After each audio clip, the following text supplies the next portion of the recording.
নমস্কার কৃষ্ণপ্রেমী গুণী শ্রোতাজনেরা, আপনারা জানবেন ইন্দ্রিয় সুখভোগ দীর্ঘস্থায়ী হয় না এবং তাই তাকে বলা হয় চপল সুখ। দৃষ্টান্তস্বরূপ একজন সাধারণ সংসারী মানুষ যে রাত দিন কঠোর পরিশ্রম করে তার পরিবারের সদস্যদের সুখ স্বাচ্ছন্দ্য প্রদানে অত্যন্ত সফল হওয়ার কারণে এক ধরনের আনন্দ অনুভব করে, কিন্তু তার জীবন শেষ হয়ে যাওয়ার সঙ্গে সঙ্গেই তার দেহসহ সমস্ত জাগতিক সুখভোগের প্রগতি অবিলম্বে স্তব্ধ হয়ে যায়। তাই নাস্তিক মানুষদের ক্ষেত্রে মৃত্যুকে ভগবানের প্রতিনিধি রূপে বিবেচনা করা হয়ে থাকে। ভগবত ভক্ত ভগবানের উপস্থিতি অনুভব করেন ভগবত সেবার মাধ্যমে, আর নাস্তিকের কাছে ভগবানের উপস্থিতি অনুভূত হয়ে থাকে মৃত্যুরূপে।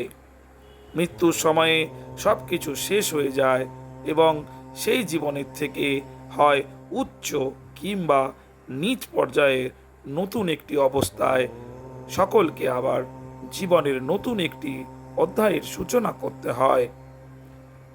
কর্মের যে কোনো ক্ষেত্রে, রাজনৈতিক, সামাজিক, রাষ্ট্রীয় বা আন্তঃরাষ্ট্রীয়, আমাদের সমস্ত কার্যকলাপের ফল জীবনাবসানের সঙ্গে সঙ্গেই শেষ হয়ে যাবে, সেটি অবধারিত।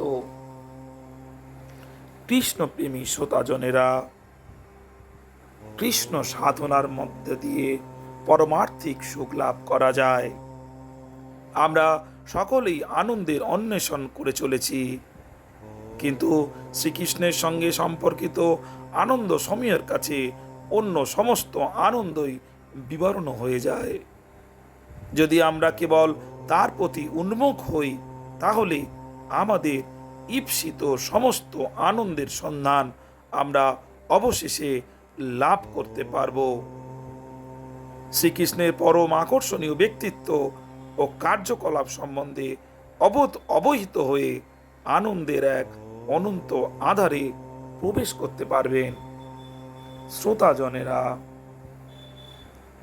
আপনাদের যদি এই কৃষ্ণ কথা ভালো লেগে থাকে, তবে কৃষ্ণ ভাবনাময় এই চ্যানেলটিকে অবশ্যই সাবস্ক্রাইব করে আরও কৃষ্ণ কথা আপনারা শুনুন এবং নিজেদেরকে কৃষ্ণমুখী করে তুলুন।